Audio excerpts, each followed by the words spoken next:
ಆತ್ಮೀಯ ವೀಕ್ಷಕ ಬಂಧುಗಳೇ, ಮೊನ್ನೆ ಡಿಸೆಂಬರ್ 21 ವಿಶ್ವ ಧ್ಯಾನ ದಿನ.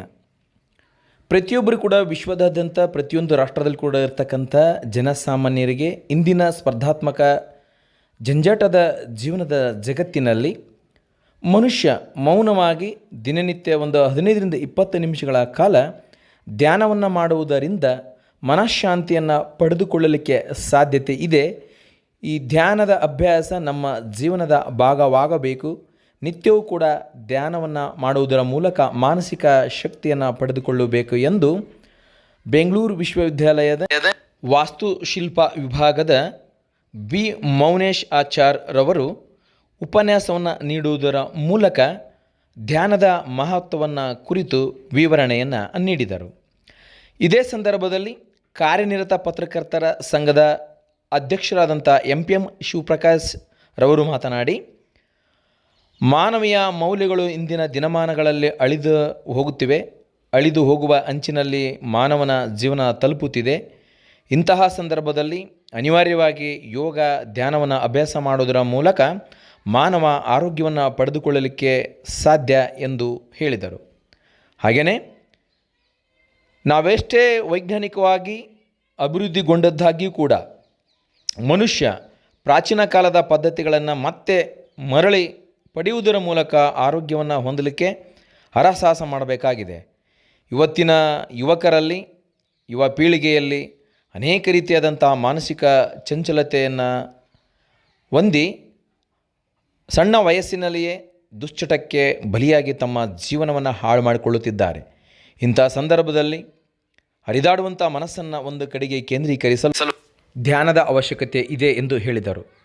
ಈ ಒಂದು ಕಾರ್ಯಕ್ರಮವನ್ನು ಜ್ಯೋತಿ ಬೆಳಗಿಸುವುದರ ಮೂಲಕ ಉದ್ಘಾಟಿಸಿದ ಗವಿಮಠದ ಹಿರಿ ಶಾಂತಿವೀರ ಮಹಾಸ್ವಾಮಿಗಳು ಕಾರ್ಯಕ್ರಮವನ್ನು ಉದ್ಘಾಟಿಸಿ ಮಾತನಾಡಿ, ಇಂದಿನ ಪ್ರತಿಯೊಬ್ಬ ಜನಸಾಮಾನ್ಯರಿಗೂ ಕೂಡ ಮಾನಸಿಕ ನೆಮ್ಮದಿ ಅನ್ನುವಂಥದ್ದು ಬಹಳ ಅವಶ್ಯಕವಾಗಿ ಬೇಕಾಗಿದೆ.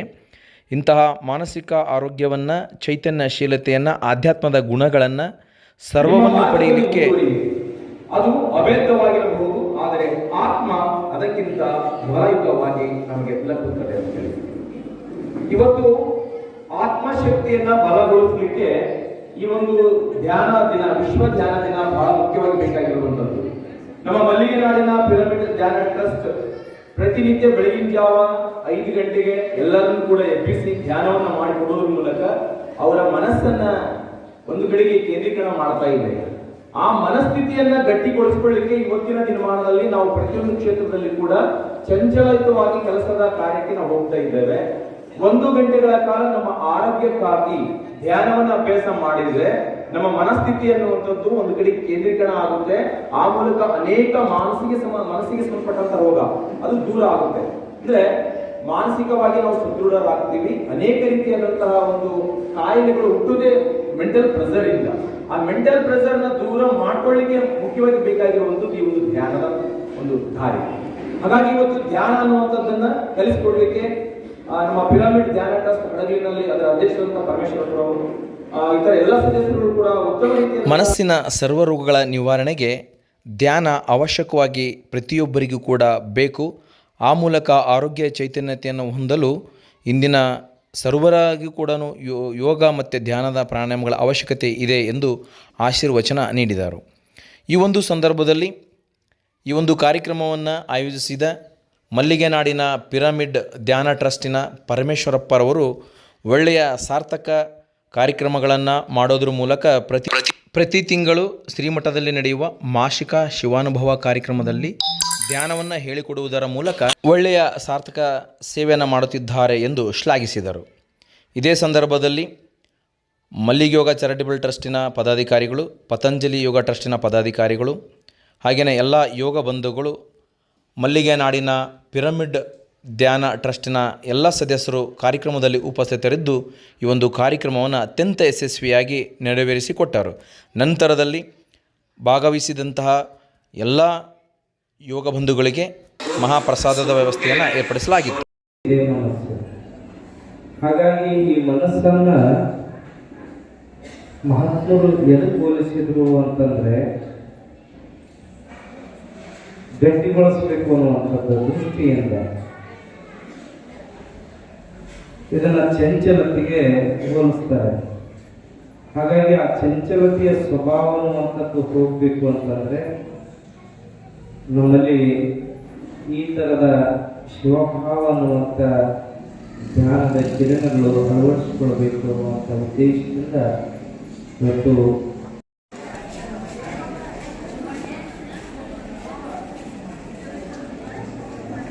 ಧ್ಯಾನ ಟ್ರಸ್ಟ್ ಮಂಡಳಿ ಇವರು ಆಯೋಜಿಸಿರುವಂತಹ ಈ ಕಾರ್ಯಕ್ರಮದ ದಿವ್ಯ ಸಾನ್ನಿಧ್ಯವನ್ನು ವಹಿಸಿರುವಂಥ ಡಾಕ್ಟರ್ ಯಶಾಂತಗಿರಿ ಮಹಾಸ್ವಾಮಿಗಳ ಪಾದಗಳಿಗೆ ಪ್ರಣಯಗಳು. ವೇದಿಕೆ ಮೇಲೆ ಆಸಕ್ತರಾಗಿರುವಂಥ ಎಲ್ಲ ಯೋಗ ಬಂಧುಗಳೇ, ಹಿರಿಯರೇ, ತಾಯಂದಿರೇ, ಮುಂಭಾಗದಲ್ಲಿರುವಂಥ ಎಲ್ಲ ಬಂಧುಗಳೇ, ಈ ಜಗತ್ತು ಈಗಾಗಲೇ ಭಾಳಷ್ಟು ವೈಜ್ಞಾನಿಕ ಸಾಧನೆಗಳನ್ನು ಮಾಡಿ ಮುಂದೆ ಹೋಗಿರುವಂಥ ಸಂದರ್ಭದಲ್ಲಿ ಮನುಷ್ಯನ ಬದುಕು ಭಾಳ ಕ್ಷೀಣಿಸುವಂಥ ಕಾಲಘಟ್ಟದಲ್ಲಿ ನಾವೆಲ್ಲ ಇದ್ದೇವೆ. ನಂಬಿಕೆಗಳು ಕಡಿಮೆಯಾಗಿ ಅಪನಂಬಿಕೆಗಳಿರುವಂಥ ಸಂದರ್ಭದಲ್ಲಿ ಏನೆಲ್ಲ ಕಂಡು ಹಿಡಿದಿದ್ದೇವೆ, ಇಮೇಲ್ ಇದೆ, ಫ್ಯಾಕ್ಸ್ ಇದೆ, ಮೊಬೈಲ್ ಇದೆ, ಮಂಗಳದ ಅಂಗಳದಲ್ಲಿ ಹೋಗಿ ಸೈಟನ್ನು ಖರೀದಿ ಮಾಡುವಷ್ಟು ಮಟ್ಟಕ್ಕೆ ಮನುಷ್ಯ ಇವತ್ತು ಮುಂದೆ ಹೋಗಿದ್ದಾನೆ. ಆದರೆ ನಮ್ಮಲ್ಲಿರುವಂತಹ ಸಂಬಂಧಗಳು, ಹಳೆಯ ಸಂಬಂಧಗಳ ಕೊಂಡಿ ಕಳಚುವಂಥ ಕಾಲಘಟ್ಟದಲ್ಲಿ ಜೀವವನ್ನು ಉಳಿಸಿಕೊಳ್ಳುವಂಥದ್ದು, ಅಪಾಯ ಮಟ್ಟದ ಆಹಾರ ಪದ್ಧತಿಯಲ್ಲಿ, ಸಾಮಾಜಿಕ ಅಪಮೌಲ್ಯಗಳ ಕಾಲಘಟ್ಟದಲ್ಲಿ ನಾವೆಲ್ಲರೂ ಇವತ್ತು ಬದುಕ್ತಾ ಇದ್ದೇವೆ. ಹಿರಿಯರಿಗೆಲ್ಲರೂ ಕೂಡ ಈ ಬಗ್ಗೆ ಮಾಹಿತಿ ಇದೆ. ಆದರೆ ಬದುಕನ್ನು ಹೇಗೆ ಕಟ್ಕೋಬೇಕು, ಒತ್ತಡಗಳು ನಾವು ಬೇಡ ಅಂದರೂ ಕೂಡ ಒತ್ತಡಗಳು ಬರುವಂಥ ಸಂದರ್ಭದಲ್ಲಿ ಬೇರೆ ಯಾರಾದರೂ ಬಂದು ಒತ್ತಡವನ್ನು ತರುವಂಥ ನಮ್ಮೆಲ್ಲರ ಗುರುವು ಮತ್ತು ಬ್ರಹ್ಮ ಋಷಿ ಯೋಗ ಪಿತಾಮಹ ಪತ್ರಿಜಿಯವರ ಮಾರ್ಗದರ್ಶನದಲ್ಲಿ ಆಶೀರ್ವಾದ ಮೇರೆಗೆ ನಡೀತಾ ಇದೆ. ಹಾಗೆ ಇಲ್ಲಿ ನಡೀತಾ ಇರುವಂಥ ಪ್ರತಿಯೊಂದು ಕಾರ್ಯವನ್ನು ಸಹ ಅವರ ಗುರುಗಳ ಆಶೀರ್ವಾದ ಮೇರೆಗೆ ನಡೀತಾ ಇದೆ.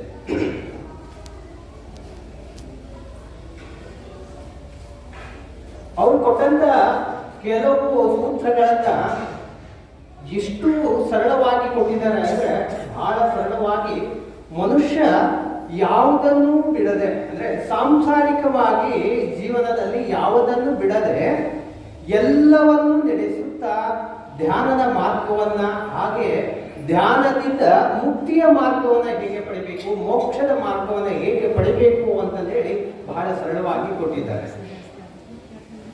ಇಂಥ ಧ್ಯಾನದ ಬಗ್ಗೆ ನನಗೆ ಸ್ವಲ್ಪ ಮಾತಾಡಲಿಕ್ಕೆ ಕೊಟ್ಟಿದ್ದಾರೆ. ನಾನು ಧ್ಯಾನದ ಬಗ್ಗೆ ಅಲ್ಪ, ಆದ್ರೂ ನನಗೆ ಗೊತ್ತಿರೋ ವಿಷಯವನ್ನ ಕೆಲವೊಂದು ಮತ್ತೆ ಹೊರಗಡೆ ಶ್ವಾಸದಿಂದ ಹೊರಗಡೆ ಬಿಡೋದು ಈ ತರ 12 ಬಾರಿ, ಅಂದ್ರೆ ಲೆಫ್ಟ್ ಇನ್ ಲೆಫ್ಟ್ ಔಟ್, ಅಂದ್ರೆ ಎಡಗಡೆಯಿಂದ ತಗೊಂಡು ಎಡಗಡೆ ಬಿಡೋದು 12 ರೌಂಡು, ಬಲಗಡೆ ತಗೊಂಡು ಬಲಗಡೆ ಬಿಡೋದು 12 ರೌಂಡ್, ಒಂದು ಕೌಂಟ್ ಆಗ್ತದೆ. ಈ ರೀತಿ 3 ಕೌಂಟ್ ಮಾಡಿದ್ರೆ, ಈ ರೀತಿ 3 ಕೌಂಟ್ ಮಾಡಿದ್ರೆ 12 36, ಅಂದ್ರೆ ನಮ್ಮ ದೇಹದಲ್ಲಿರ್ತಕ್ಕಂಥ 72,000 ನರನಾಡಿಗಳಿರಲ್ಲ, ಆ ನರನಾಡಿಗಳಿಗೆ ಶುದ್ಧೀಕರಣ ಆಗಕ್ಕೆ ಇದು ಮೂಲ ಕಾರಣ. ಇದನ್ನ ನಾನು ಪ್ರಾಕ್ಟಿಕಲ್ ಮಾಡಿದ್ರೆ ನಿಮ್ಗೆ ಹೇಳ್ತಾ ಇರೋದು, ಯಾವುದೇ ರೀತಿಯ ಸಮಸ್ಯೆ ಇದ್ರೆ ಕ್ಲಿಯರ್ ಆಗ್ತದೆ. ಹಾಗಾಗಿ ಪ್ರತಿ ಒಂದು ಕ್ಷಣ ನೀವು ಗಮನ ಕೇಳಿ, ಊಟ ಮಾಡೋದಕ್ಕಿಂತ ಮುಂಚಿತವಾಗಿ ಮಾಡಬೇಕು. ಆಮೇಲೆ ಊಟ ಮಾಡಿದ ಕೇಳಿ ಒಂದು 3 ತಾಸು ಬಿಟ್ಟು, ಊಟ ಆದ ನಂತರ 3 ತಾಸು ಬಿಟ್ಟು ಮಾಡಬೇಕು. ಅವಕಾಶಕ್ಕಾಗಿ ಧನ್ಯವಾದಗಳು. Thank you. ಸಮಯ ಅಭಾವ. 45 ನಿಮಿಷ ನಿದ್ದೆ ಮಾಡಬೇಕು. ಒಂದು ದಿವಸಕ್ಕೆ 12 ನಿಮಿಷ ಅಥವಾ 10 ನಿಮಿಷ 15 ನಿಮಿಷ, ಹಂಗೆ ಒಂದು ವಾರದೊಳಗೆ 1 ತಾಸು ಕೂಡ ಮಲಗಲ್ಲ. ನಾವು 1 ತಾಸು ಕೂಡ ಹಿಂಗೆ ಮಲಗಲ್ಲ ಒಂದು ವಾರ. ಅಂದ್ರೆ ಬೆಳಿಗ್ಗೆಯಿಂದ ಸಾಯಂಕಾಲ ಕೆಲಸ ಮಾಡ್ತೀವಿ, ಅದ್ರ ಜೊತೆಗೆ ನಾವು ಧ್ಯಾನ ಮಾಡ್ತೀವಿ. ಬೆಳಿಗ್ಗೆವರೆಗೆ ಧ್ಯಾನ ಮಾಡ್ತೀವಿ, ಧ್ಯಾನ ಸ್ಥಿತಿಯೊಳಗೆ ಕುಂತಿರ್ತೀವಿ. ಅದರೊಳಗೆ ಧ್ಯಾನದೊಳಗೆ ನಿದ್ರೆ ಆಗ್ತದೆ. ಮಲಗಬೇಕಂತ ಅವಶ್ಯಕತೆ ಇಲ್ಲ, ದೇಹ ಮಲಗಬೇಕಂತ ಅವಶ್ಯಕತೆ ಇಲ್ಲ. ಆತ್ಮಸ್ಥಿತಿ ಹೊಂದಿದ್ರೆ ಎಲ್ಲ ಸರಿ ಆಗ್ತದೆ. ಸಮಯ ಅಭಾವ ಇದೆ. ಎಲ್ಲರಿಗೂ